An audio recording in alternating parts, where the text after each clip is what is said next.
Deep breath in and let go. Another deep breath in and gently let go. Very gently, let us open the eyes. We'll open the eyes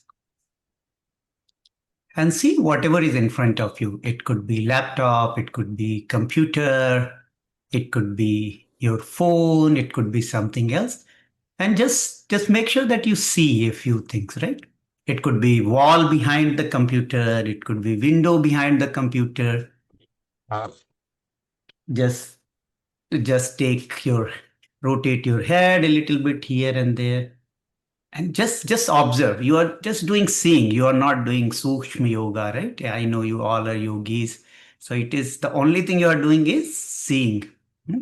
Just observe a few things, right? Whatever is there in your room in front of you, and then now keep your neck straight and move your eyes left to right, but you are looking, you are observing, you are consciously seeing whatever is in front of you.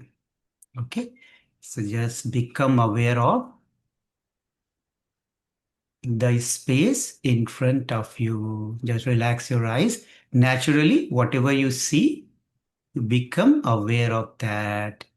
Become aware of the space in the room, things in the room. Now close your eyes. A deep breath in. Can gently let go. And just become aware that all the things which were in front of you are no more in front of you.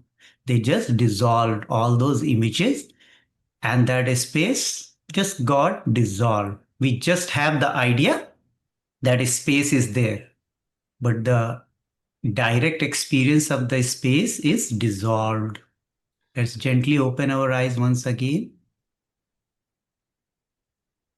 and just see once again the space in the room and objects in the room, they once again appear in our awareness, in our consciousness. So just once again become aware of this dimension, this reality of the space in front of you.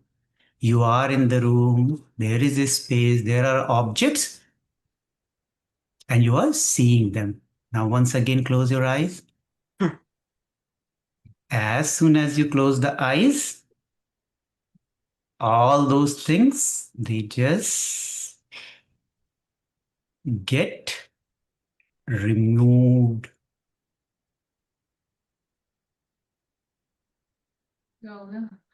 मैं phone कर लूँ उसको कब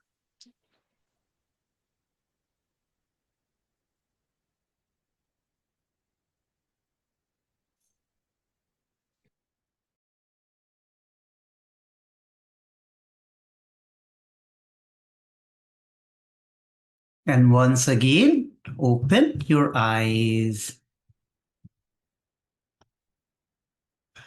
And once again, become aware of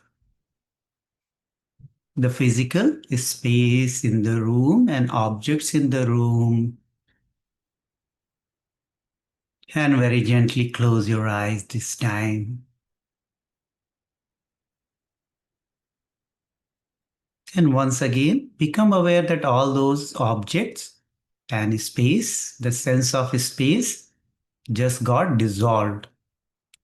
The room is just as a memory in you. The objects exist as a memory in your mind, but there is no direct perception of your own computer, your monitor, the wall, and the room.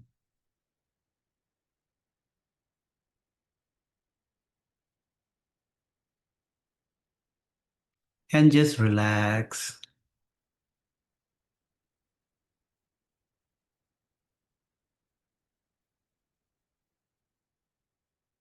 See,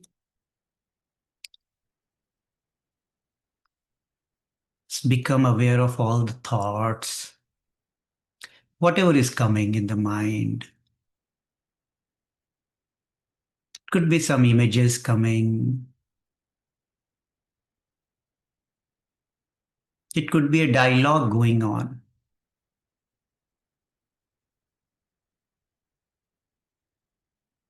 There could be some sensations also.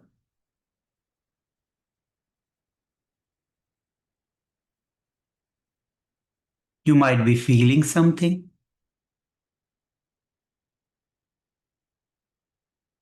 pleasant feelings, unpleasant feelings, some memories. An interesting thing is you are hearing a dialogue inside you. There is a monologue going on, and without using your ears, external ears, you can hear that monologue.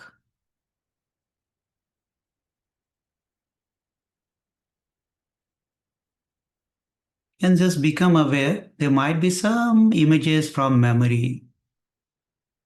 And without using your physical eyes, you are able to see those faces, those images, those events.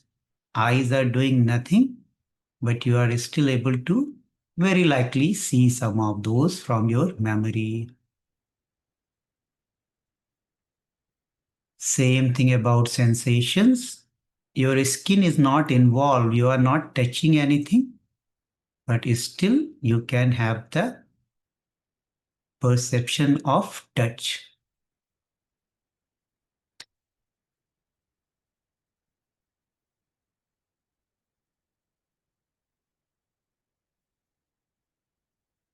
And just become aware of this phenomena that you are in a different space. All these those memories and images, they might not be in this room. You have transported yourself to a different space, a different dimension. Just become aware of this inner space and feel free to rotate, roam around in your memories, in your thoughts, in your dialogues, in your sensation. Explore it fully.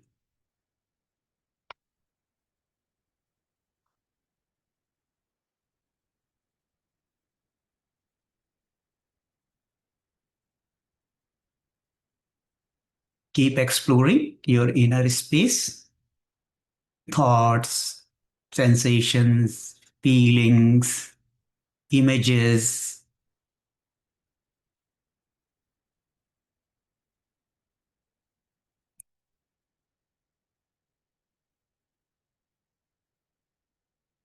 Just become aware of that, keenly aware, and then see how big is that space. Can you keep navigating in that space? A little deeper, a larger image, a larger space. A lot of people are there, from mother-in-law to your favorite art of living teacher to the person you just had a great conversation, someone you might want to do something illegal if it was permitted. Just keep exploring your inner space.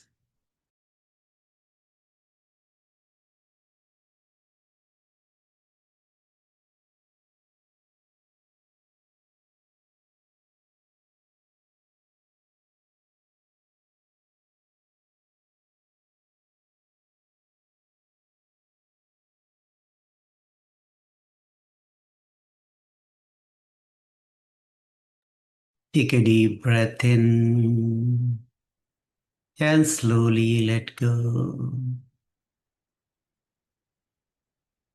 And very gently, just become aware of this phenomena of experiencing. What was that which was being aware of the space in the room and objects in the room, and just become aware the moment that attention, that awareness moved from that outer space to the inner space. The outer space was not at all there. All of a sudden, the outer space kind of ceased to exist. Last 2 minutes, you didn't care about your laptop. You didn't care about your room and the walls in the room. And when you are watching the walls in the room, you're not aware of all these thoughts and inner dialogue. So it's like a searchlight. That focused awareness moved from external to internal, and then external existence almost ceased to exist. Or in a better terms, that stopped appearing in your awareness. And all of a sudden, that was replaced by the inner space, which was not shining in your awareness. It was there. All those thoughts, sensations were there, but we were not aware of that. Now let's take the attention to what is this, which is observing, just without any effort, just become aware of this phenomena of experiencing and what was experiencing it. There cannot be much explanation and instruction. Just bring the awareness towards this awareness, which was aware of the space in the room and which was aware in the space inside you. Bring the awareness to this awareness, which was aware.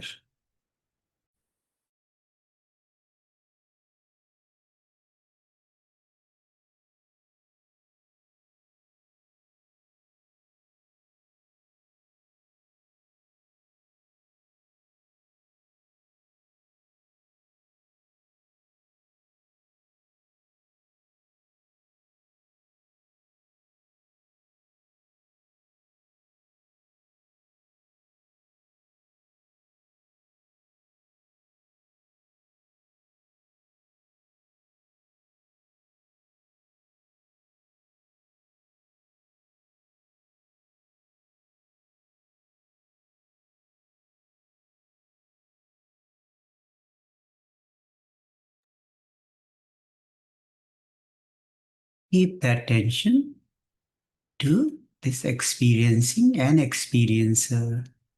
What is this awareness? How everything is getting illumined in this awareness, shines in this awareness. What is that?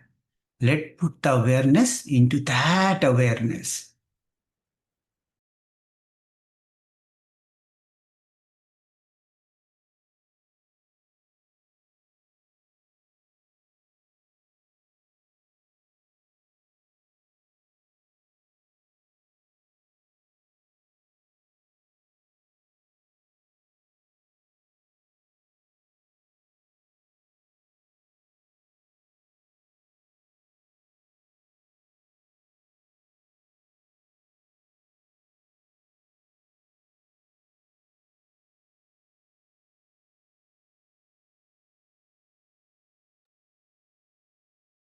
Yat param सकलवागगोचरम् गोचरमविमलबोधचक्षुषः शुद्धचिद्घनमनादिवर्तयद् ब्रह्मतत्त्वमसि भावयात्मनि ब्रह्मतत्त्वमसि भावयात्मनि ब्रह्मतत्त्वमसि भावयात्मनि.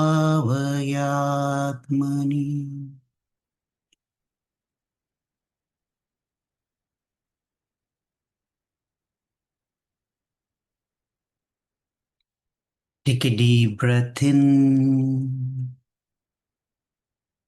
and slowly let go.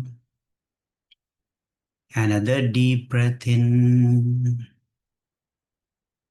and gently let go. And very gently, once again, become aware of the thoughts and feelings and sensations and inner dialogue.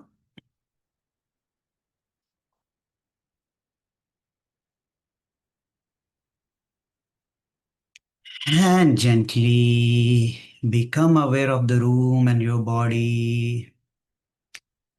Another deep breath in and taking your own time, slowly and gradually, you become aware of body and surrounding, and you may open your eyes.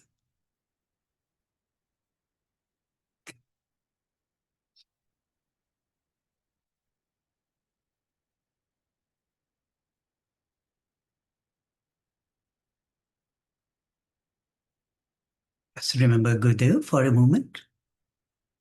Gurur Brahma, Gurur Vishnu, Gurur Devo Maheshwaraha, Guru Sakshat Param Brahma, Tasmai Shri Shri Gurave Namaha.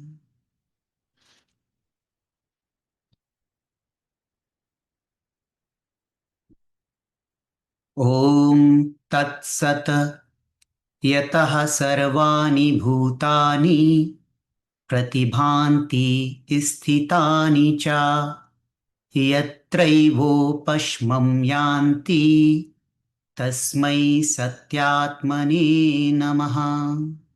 Salutation to that reality in which all the elements and all the animate and inanimate beings shine as if they have an independent existence, and in which they exist for a time and into which they merge.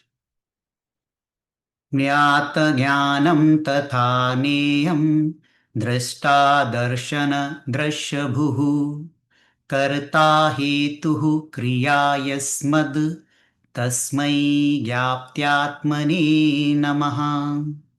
Salutation to that consciousness which is the source of the apparently distinct threefold divisions of knower, knowledge, and known, seer, sight, and seen, doer, doing, and deed.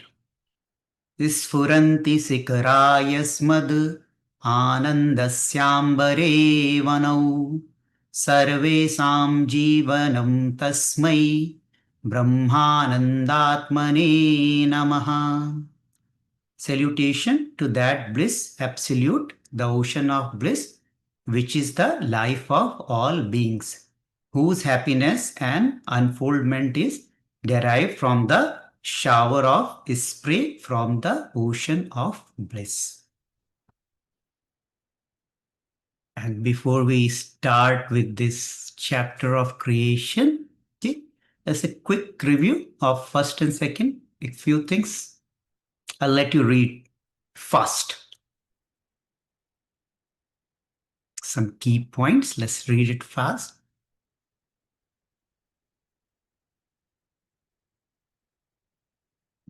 If somebody is not able to read, just raise your hand. I'll read it for you if you are on the cell phone.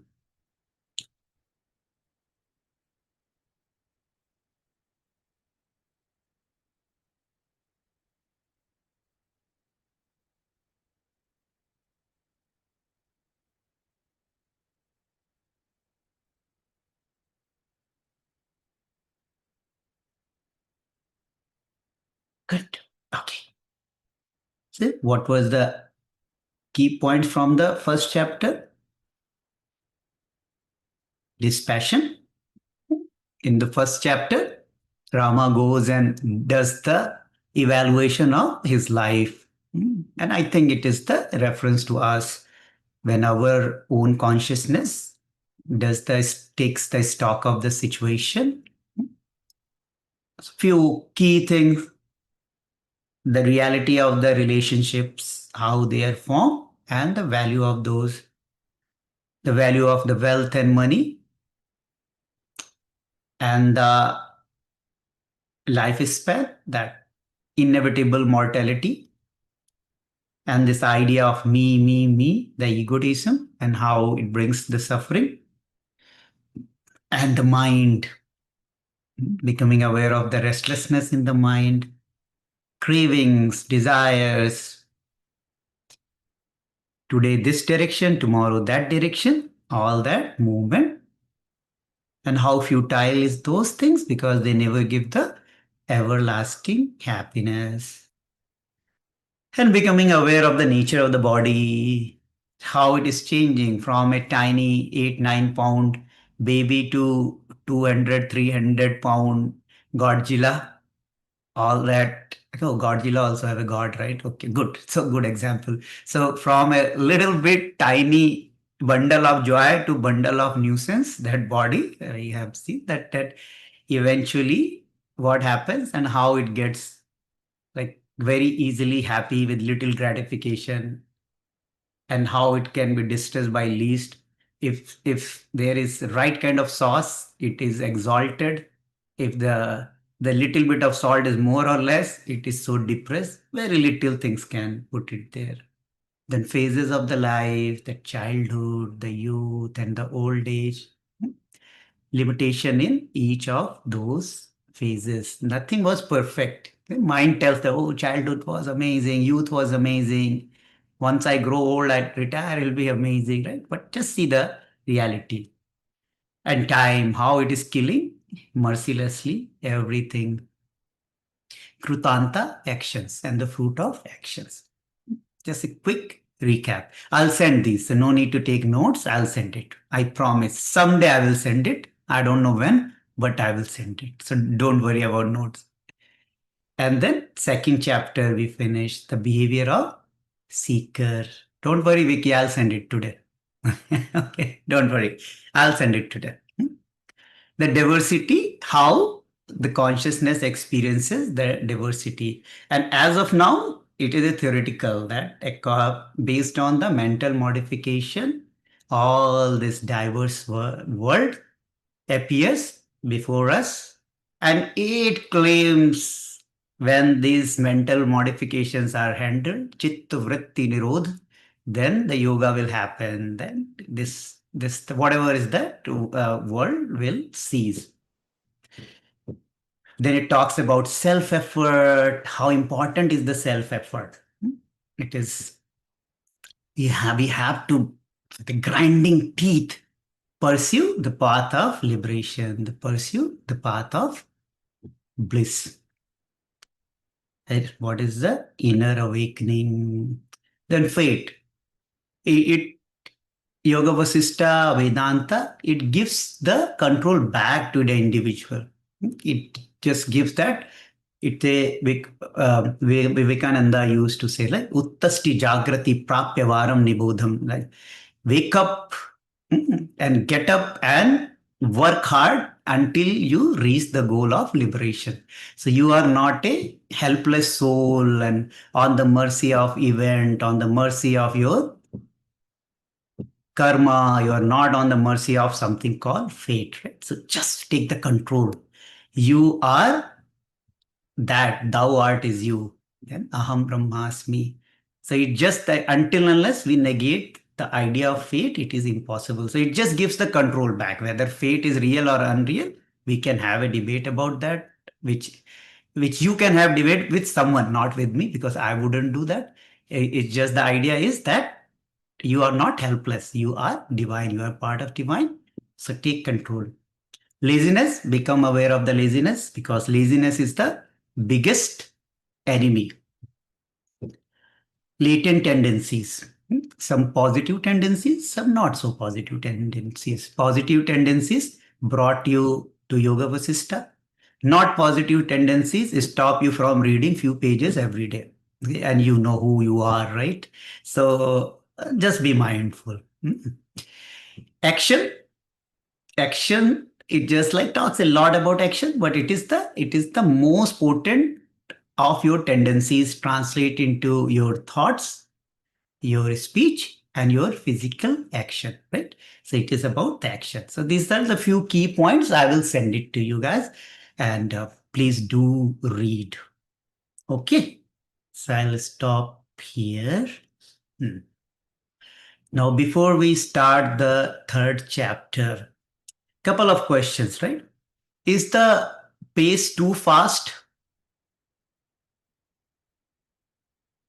You can unmute. We can have a conversation, right? Is the pace too fast? No, perfect. It's- Yes, yes. Yeah. Yes, Yeah, good. I it's think good.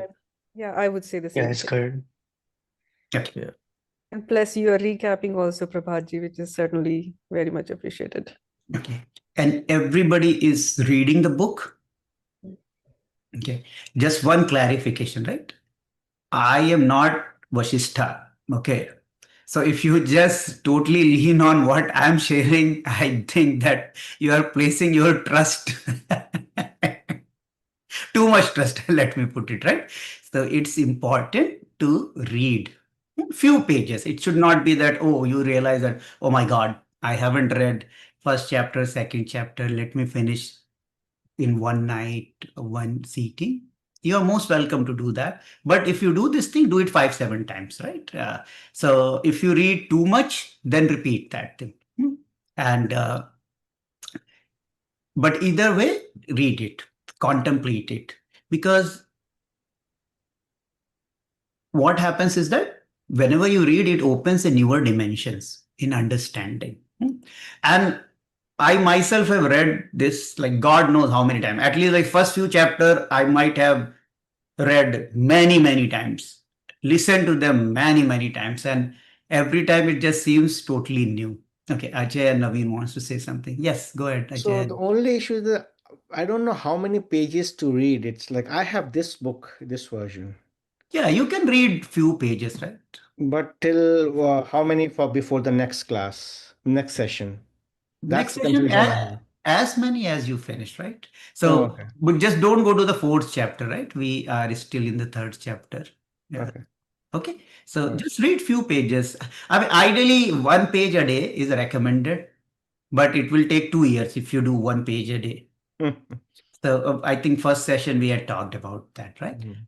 So you can, I recommend 4 or 5 pages a day, 5 pages a day. If you are far behind and the rest of the class is like way ahead, then you cover the backlog, right? And then Yeah. not necessary that you need to get enlightened by 11 weeks. Take your time. It is no rush, right? So, Okay. but read, definitely read a little bit. When attention is there, Yeah. it will pop up, right? And Mhm. every single paragraph is amazing in this book, right? If you just sit with few lines, it will be, oh, wow. Okay. So even if you miss something, there is something else, and it promises that the same truth is repeated over and over again, right? So, uh, not worrying too much, I would say. Okay. So read as much as you can. Navi? Um, Yeah, I was wondering if we are able to finish the whole book, or is that not the intent here? 11 weeks finishing the whole book will be challenging, but I intend to finish the book. We can extend if that both the parties, me and all of you, are able to tolerate each other for more sessions. I think I will be just fine. But it's a like a employment at will, enlightenment at will policy here. Anytime you feel like quit, it's just fine, right? So at the end of 11 week, we will decide: shall we continue? Shall we restart? And that time we will see. Yeah. Yeah, Sure. I would like to hear a series two from you, Prabhaji, so we can, as a group, we can finish the book. Yeah, I mean that we can decide later, right? The mind jumps in the future, we can decide, right? But the reality, I tell you, is that if you understand up to chapter three, I think the most important aspect is covered by chapter three. Rest is just like waiting for the self pinging you. Hey, I am here. Are you ready? Are you ready? Okay. So we will do that thing. Okay. Laura?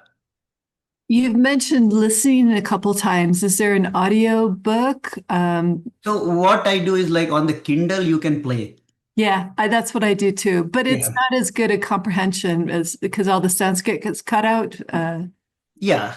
Okay, thanks. But something is better than nothing. So, Exactly. okay. Good. So, okay, good. So everybody is okay with the pace, right? Okay. Now we are getting into a place where it can become Harry Potter. You know, Lord of the Ring, Harry Potter space, right? If you have read this thing, you'll get it there, right? That everything is Harry Potter, and then oh yeah, you read it, it will feel so good. Oh, story of Leela, this plane, that plane, and teleportation, astral travel, so many things, right? Will come into this thing. What I try to do is I just cut down all those things, right? That is why you see I keep skipping certain things, because there is a reason for that. Um,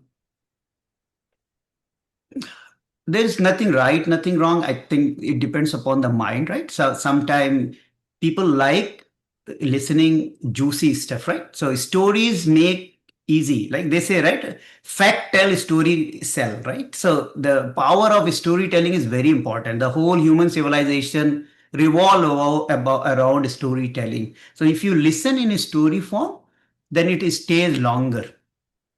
The only problem is stories can just keep it a kind of entertainment value if we don't go deeper. So that is why I recommend you read a story on your own and then we go to the point together as a group, right? So I wanted to take permission that is it okay if we do this way? Or we can read the story wise, but then it will take a lot of time, right? So I just wanted to take the input from all of you. Prabhaji, if we cannot skip all the stories, but it's good to have some magical stories, Harry Potter stories. Yeah, I mean, I will only read. I will not tell any story, right? So I will be just reading the stories. So if that is the case, I mean, you can hire me. I can do lullaby of stories. But okay, I think some stories we will take. Yeah, some stories we will take. I think the story of Leela is amazing. We should not skip that. It is one of my favorite. And then there are a lot of stories which normally I skip. Okay, so we will take some stories. Good balance. Okay, so before we start reading chapter 3, I wanted to like touch up upon a few technical things. Is it okay that today we spend 15-20 minutes about some technical things, because if we don't understand those Vedantic principle, what happens is that you read the story and the intellect is fighting. It doesn't make sense. It makes sense. It is not real, or how I can understand. Is it okay if today's session another 15-20 minutes we spend on that? Okay. So in interest of customer satisfaction, I have a video for all of you. Okay. It's a 1 minute video. Let me know. Oh, is it coming? Are you able to see the video? Yes. Okay. Let me see. Where is my share button? Okay. Okay. Audio. Okay. So just watch this thing. We see the video, it's not playing yet. Yeah. Yeah.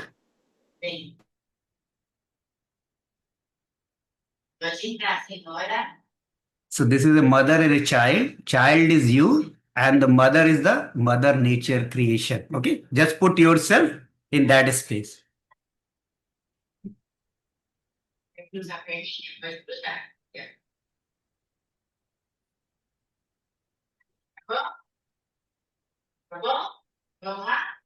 You and mother nature.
You get it?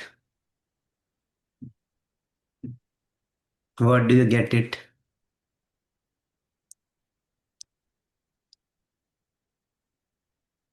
Hmm. Mother Nature is showing a drama, and the child thinks it's real. But it was between you and Mother Nature, right? Hmm. So, do you think the kid did not know that it was on not on a roller coaster? Kid had the same experience as if she was on the roller coaster, right? Was it real for her? Totally. Yeah. And was it actually real? No. So the roller coaster moved up and down and so much, and there so much of distance was covered. Did child move even a single inch from the initial position? Did she go up? Did she come down? Did she fall? Did she rise? But did she experience every single thing as if she was on the roller coaster? Yes or no? Yeah. Okay. And the same thing will happen to us also, like virtual reality. I think 2 weeks back we had the video. So, what is real and what is unreal? So, as we embark on creation, that is the debate it will come. What is real? What is unreal? So, we'll read the first paragraph also. Okay, let's read the first paragraph and then we'll go to the little bit of technical like base setting and then we'll go from there. Okay, let me know once you see this thing. Huh? You are able to see this? Okay, good. So let's read.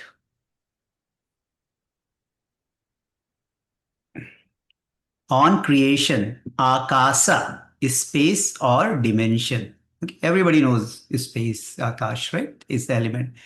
So it says three important words occur in the text, which are chidakasha, chittakasha, and bhutakasha. Three important references: chidakasha, chittakasha, and bhutakasha. Literally, akasha means space, and hence chidakasha means consciousness space. The space which is consciousness. Chittakasha means mind space, and bhutakasha means element space, the physical space. Bhut means the element, right? So the space in which elements are present are experienced, that is bhutakasha. Chittakasha is mind space, the space where we experience the mind stuff. What is mind stuff? Thought, sensations, and feeling. You cannot materialize a thought, right? You cannot touch a thought. We just experience the thought. Same thing, feelings. Like you feel love, you feel hatred. It just in a space within us, it is there. There is no solidified feeling, right? No solidified emotion. What is sensation? It is again in a space we experience. There is no like it is itching, it is unpleasant, it is irritating.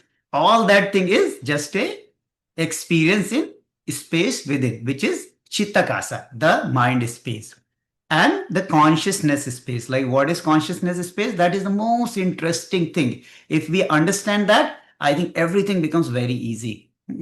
So we'll talk about this. These three concepts are thus beautifully explained by Bhagwan Ramana Maharshi. It is said that Chidakasa itself is Atma Swarup, image of Atma. Means it is said that the Chidakasha, that the inner space of the consciousness is Atma Swarup, is the form of God or is God. And that we can view it only with the help of mind. So how we can experience the Chidakasha, the pure consciousness, is only with the help of mind. How? We will talk.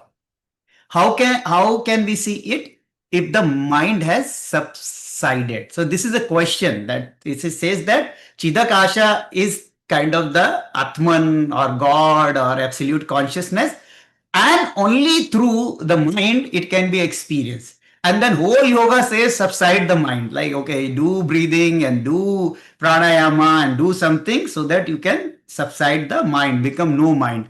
And if it is only seen through mind and you subside the mind, how do you experience the Chidakasa? This is a disciple asking Ramana Maharshi. Then Bhagwan said, if the sky is taken as illustration, it must be stated to be of three varieties: Chidakasa, Chittakasa, and Bhutakasha. The natural state is called Chidakasha, which is the natural state. Transcendental state is Chidakasa.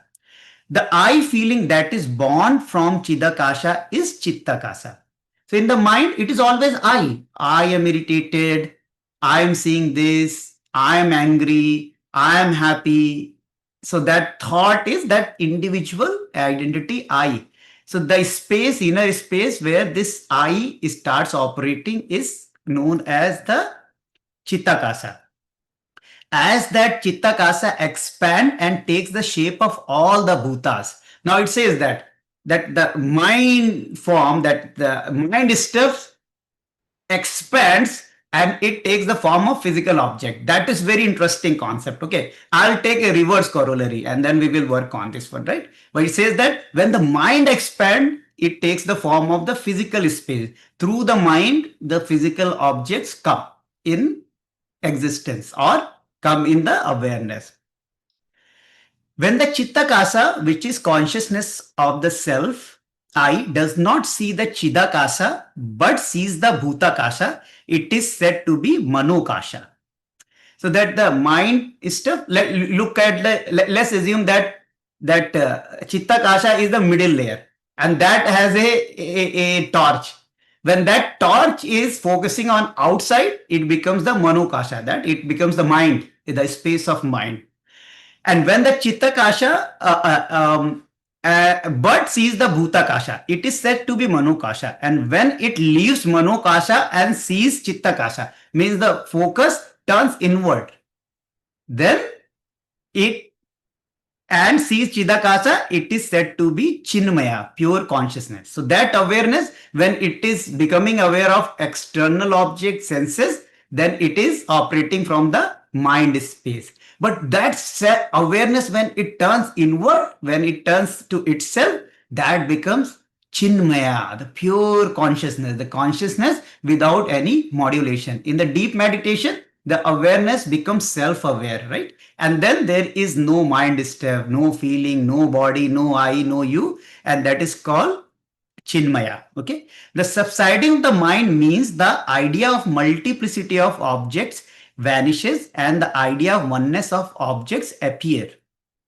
When that is achieved, everything appears normal. So he's just like answering that it is not that if your mind subside or become tranquil, you will lose the ability to experience the pure consciousness. Rather than that, when that thing happens, the multiplicity dissolves. Like when you are in deep meditative state after Kriya, there is no room, there is no instructor, there is no person lying down next to you. All the things in the room, they dissolve. Your thought, emotions, sensations, all the crowd inside the mind, that also dissolve. Yes or no? Okay. And then it is just unity and it is a pure, tranquil, natural state. So he's just giving that when mind subsides, this idea of duality and multiplicity, right, that subsides. And then it just comes to the Chinmaya, which is the pure consciousness. Now, some of you might already understood, but let's take it separately. Okay. Now I'll stop it here. Okay. Let's spend a few things on the basic concept. Okay. First thing is these are Vedantic concept. So in Vedanta, there are three school of thoughts. I had talked in the first session. There are three school of thought. The first school of thought is dualist. And they say that God is different, creation is different, and the soul or Atman is different. So there are three entities. All three entities are eternal. God is eternal, the soul is eternal, and the nature is also eternal. So that is what, right? That we took birth in a already existing world, right? And they qualify that God has all good qualities, he doesn't have any bad qualities and all that. That is the first school of thought in Vedanta. And that is where like that lot of like a Hare Krishna kind of movement where they think Krishna is the absolute personality, what God had, the fountain had personality of the God. There is a Goloka and this Loka, and then this is a creation. We are the Atman, and once we get salvation, we will be continuously dancing with Krishna without getting bored eternally, and singing and dancing without getting bored, and that will be the fun part, right? So that is the one school of thought in Vedanta. Then second is that it comes the non-dualist. Like there are other two thoughts are non-dualist thought. The middle one is qualified non-dualist. They say that if God is omnipresent, omnipotent, omniscient, this creation cannot come from outside of the God. So the God is the material and the cause and creator. So they qualify that everything is God, right? But God is God, and creation is also part of the God, and Atman is also part of the God. So, but there are three distinct entities, three pure entities, but everything is God. There is nothing which is outside of the God. If the other one, God is separate in the dualist, and other two entities are also separate. Okay.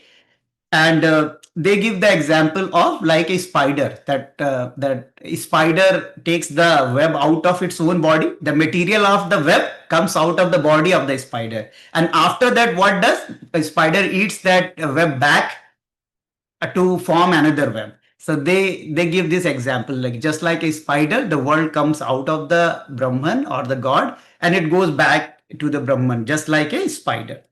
Then third thing comes the which is the non-dualist, the purist Vedantic. This thing they say that there is no two, like all this thing like Brahman, Atman, and creation. It's all one. It's just that it appears like that. It is like dream-like reality. That so I'll so far so good. Like technically, these three schools of thought we understand: dualist, qualified non-dualist, and non-dualist. Okay, the difference we understand. Now, all of us consciously or subconsciously subscribe to one or two or all of these philosophies. So when you talk about creation, they say that it doesn't exist. Then you say, heck, it exists. My computer exists, otherwise this session will not happen, right? So this material world exists, my sofa exists, myself exists, and God also exists. Where it is, I am still in the search, but all three things exist. So somewhere we might be subscribing or aligned with the first thought. We might be also aligned that yes, I think everything is different, but I assume everything came out from one. Okay. So that may be the second school of thought. I don't know who is subscribing to which. Okay. And then third thought is that no, there is only one. And everything is just a dream-like existence. It is never created. It will never get destroyed. It is just an illusion. They call Maya, but illusion is not the right translation for Maya, right? So depending upon where we are with our understanding, we may be subscribing to one of these philosophies. So far, so good. Any questions? Okay. Now, what happens is that when you go to the Yoga Vasistha is the unfortunately, fortunately is the last one. Okay, it says that it's an absolute consciousness, right? It's the world is never created, world will never dissolve, you were never born, you will never die. The only problem is it's a dream. The infinite consciousness is seeing a dream. In that dream, everything is arising and falling. And if you understand good, otherwise next page I will just repeat the same message in a different story or different form. And then it will again come back, is in the infinite consciousness, there was a ripple, and then came this and that. Okay. I hope you have read few pages in the creation chapter, right? So it will bring back the same topic is there is only one reality, right? Which is absolute Brahman. And everything is appearance into that. So there is an explanation about Maya also, right? That I was reading something and very, very beautiful explanation given by Swami Vivekananda. He talks about like explanation of Maya. So he gives the like little etymology, what you call about this word Maya. He said that it started long back in the Vedic text. Then Buddhist people took this thing and then it became illusion. The world became illusion, right? This is magic, this is illusion, it doesn't exist, right? That thing came. And the way he explains, I really liked it. That he explains is that Maya is not akin to illusion. It is about what we are and what we see around us, which simply means that how we experience ourselves and how we experience the whole world. Okay, that phenomena as an individual consciousness and the whole paraphernalia and how it is organized is Maya. And that is also the power of the absolute Brahman. It is no different from the absolute Brahman. Like in that Devi Bhagavatam, they say that Ya Devi Sarva Bhuteshu Vishnu Maya Chetati, something like that. Namastasai, Namastasai. So that is the divine form, that Maya is divine form of the Narayana, right? That power of the Narayana through which this appearance come into the existence, that I start finding myself, I am Prabhat, and around me all this paraphernalia comes. And there are laws that Gurudev puts it very beautifully. The whole Maya is that opposite values are complementary. Some positives created, some negatives created. That is the nature of the Maya, right? In this plane, some good is happening, some not good is happening, right? There is happiness, there is unhappiness. The whole duality is the nature of Maya. So I think Guruji is so, I mean, I read Yoga Vasistha and I compare with Gurudev's content. I say, man, Gurudev is amazing, genius, beyond genius. I mean, I'm falling more and more in love with his ability to put very, very difficult thing into very simple practical thing. So the way Vivekananda explains Maya is that it is the power through which the absolute is reflected, and in our experience, like you see war happening, question comes, why war happening? Some Swamiji will say, "Arey, some Maya hai. All this thing is Maya." What it simply translates, this is the nature. When people are there, they will fight, they will kill, they will bond, right? The whole business, cheating will happen, charity will happen. So that aspect, that property of the Brahman, which gives this experience of who we are and what happens around us, is Maya. Okay, so this question is whether it is Maya, means it whether this my camera is solid, liquid, or gas, or it doesn't exist, is just the property of Maya. So don't think that it doesn't exist. It exists, but it is not permanent. Does it make sense? I think it took me like multiple iteration of chewing on that to understand that now I am at peace with this thing. Okay, Maya doesn't mean that I jump from Himalaya, nothing will happen because there is no valley, right? Maya simply means if I jump, this bones will broken and maybe Jai Gurudev may happen, but this is how it is, right? So not reacting violently, like the mind reacts to so many things, and that is why it is always agitated. You see good things agitated, bad things agitated, liking agitated, disliking agitated, all that thing, these laws, the way world is around us is nothing but the power of absolute consciousness, That is how it appears. Does it make sense? It may or may not make sense, but I just wanted to share that when we see it is illusion or something, don't start like reacting how it is illusion. I can touch, I can feel, it is here. How come it is illusion, right? So this is my personal sharing. I may be wrong, but I realize one thing is that if I go back to what is important in this thing is chidakas, okay, the space of consciousness looks like the secret is there.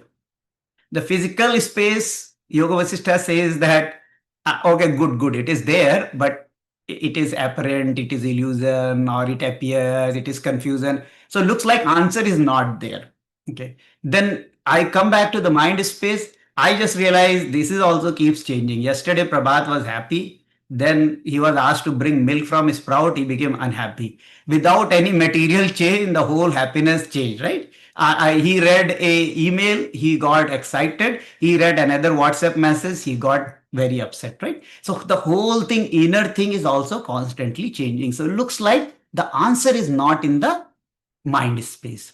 So where is the answer? Yeah, but when Prabhat did Kriya, there were moments where everything was just one, tranquil, non-dual space. You cannot say it was happiness, you cannot say it was unhappiness, you cannot say it was hot, you cannot say it was cold. It was just the most natural, perfect space of bliss. You see that? So I just like, I mean, there is so much of intellectual gymnastic here. What I realized that this is where looks like the answer is. So my request is when you are reading this thing, it will stimulate the intellect. It will bring the reaction also that, oh, it doesn't make sense. It makes sense, right? How come this is there? How come, oh, if consciousness is there, why can't I touch it? Okay, where is the mind? Why can't I touch it? Right? Some of these confusion may come. But what I am telling myself is that come, take a step back, take a step back. I mean, you cannot take a step back because everything is in consciousness only. Finally, I understand a little bit. I feel that also. Or you can say it's a realization that everything is there only. So you just come to that space. And the more I started abiding in that space, it made things easier for me to understand. Okay. So I will keep bringing the attention onto the Chidakash, to experiencer, right? And the experiencing. And that is how I have formed my sadhana kind of thing, like that is manana and nididhyas based on that. You are most welcome to continue whatever way your mind intellect agrees to that. But I'm just telling that, right? That sometime that happens. Another thing which I wanted to share is that let's say you go to a ENT doctor and then you have a 18 months, 2 months old child. Okay. You ask a child, knows that 2-year-old child, what the child will do? Right? Knows. You ask child tummy, what child will do? Touch the tummy. You say ear, tongue. Okay. The same thing you do with ENT doctor, what ENT doctor will do? Nose. He will bring something and then he will start examining. He will start talking. It is olfactory organ through which there are hairs inside this. There is a septum. It may be deviated. It may not be deviated. You talk to a gastroenterologist about tummy. He will talk about everything: liver, big intestine, small intestine, right? So some of these things, what is Vedanta to understand this knowledge? Being it having this childlike ability is very powerful. Like when you hear, you come from that space, you will say, oh, okay, Chidakas. Okay, I understand. Oh, Chidakas. And then you become a astrophysicist or quantum scientist. Chidakas, where is Chidakas? Space, string theory, okay, Planck constant and space-time continuum, all that thing will come.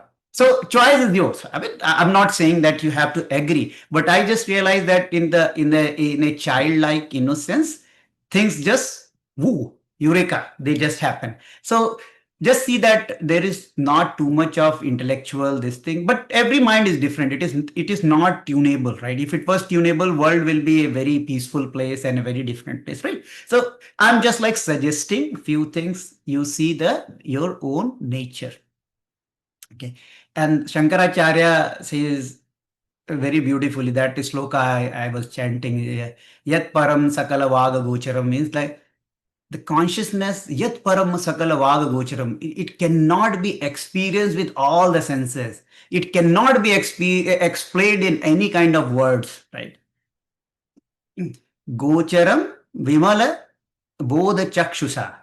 But it can be understood by Vimalam is like the pure, tranquil, silent.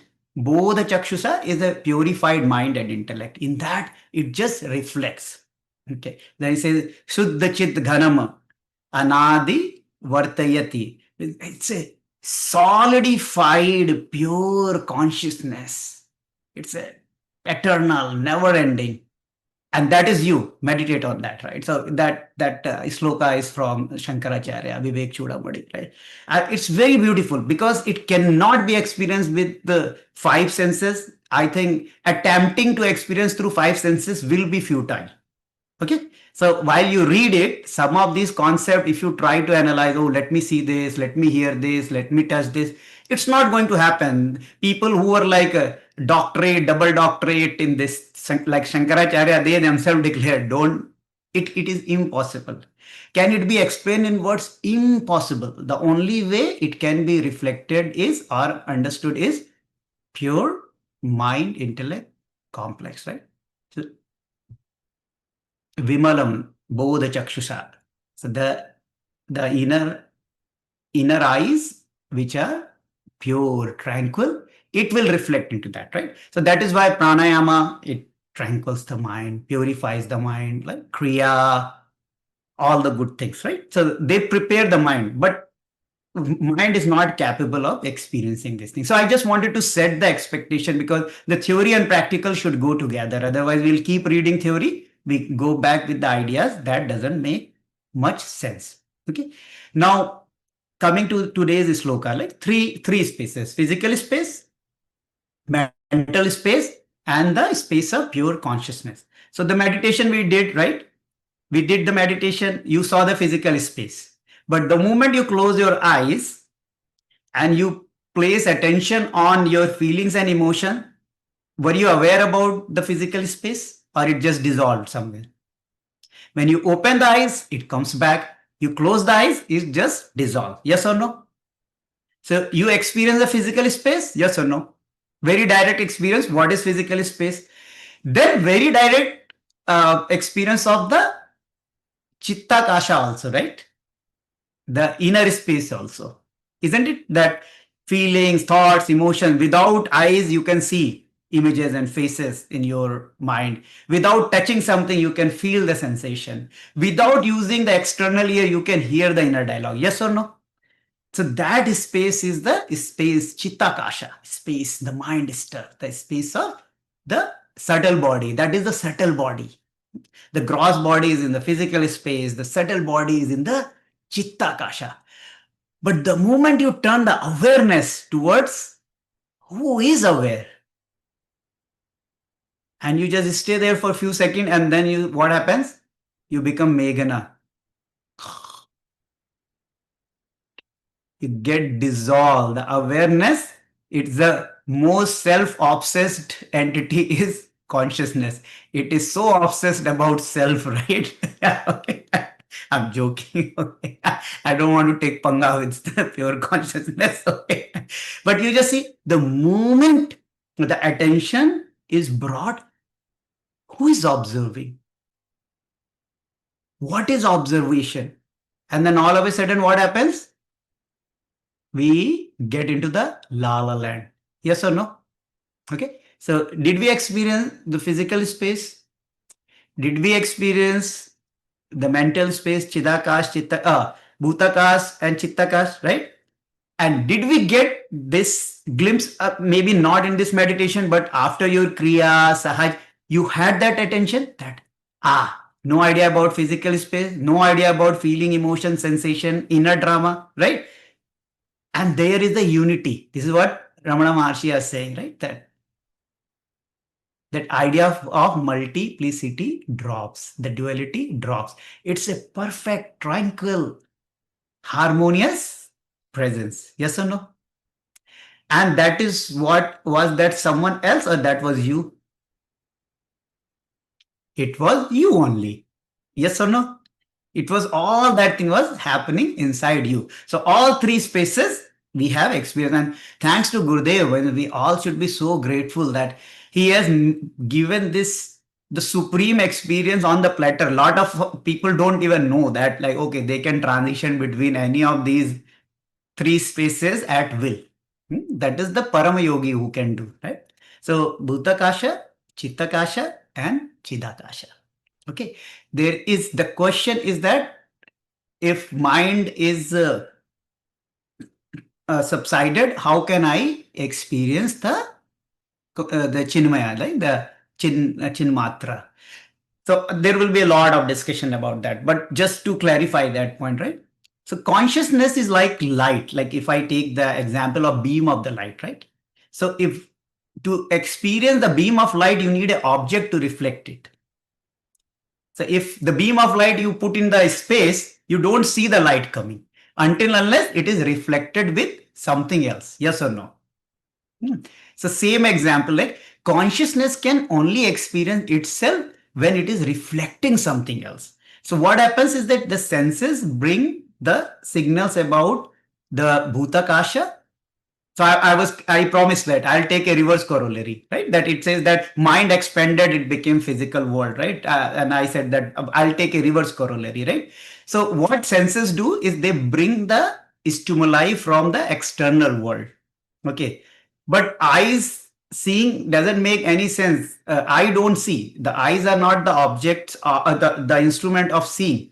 There is optical nerve. There is some center in the brain where all those electrical signal go and through which people see. Eyes may be there. If that optical center is damaged, nobody can see, right? So that means eyes are not seeing. Something else is seeing. So that means that optical center is the instrument of seeing.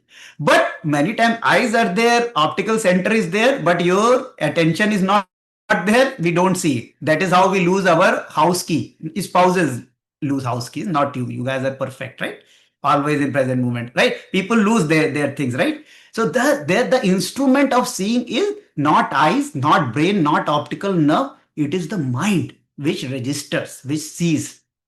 And but that is reflected somewhere else in our experience. Sometimes mind is not there. We don't even experience everything, whatever is coming.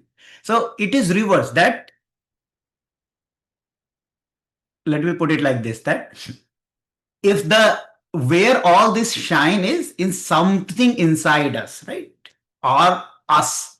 If that is not aware that all this bhutakas doesn't exist in deep meditation, the whole bhutakas ceases. Your room ceased. Like while we were doing meditation, the room got like dissolved, right? Same thing, your inner space got dissolved. But what stays is your chidakas. So with chidakas, the expression of chittakas is nothing but a modulation of chidakas. If chidakas is gone, doesn't matter what is chittakas and bhutakas, nothing will happen. Your physical space and mental space does not register. They are no more reality for individual consciousness. And if chittakash is not there, the mental space is not aware, functional, the physical space doesn't register. So physical space is extension of the mental space, and mental space is nothing but the extension or modulation of the pure awareness or consciousness. Does it make sense? So you can do this experiment. Like you can take that meditation that, okay, I'm seeing that. I close the eyes, physical space is dissolved.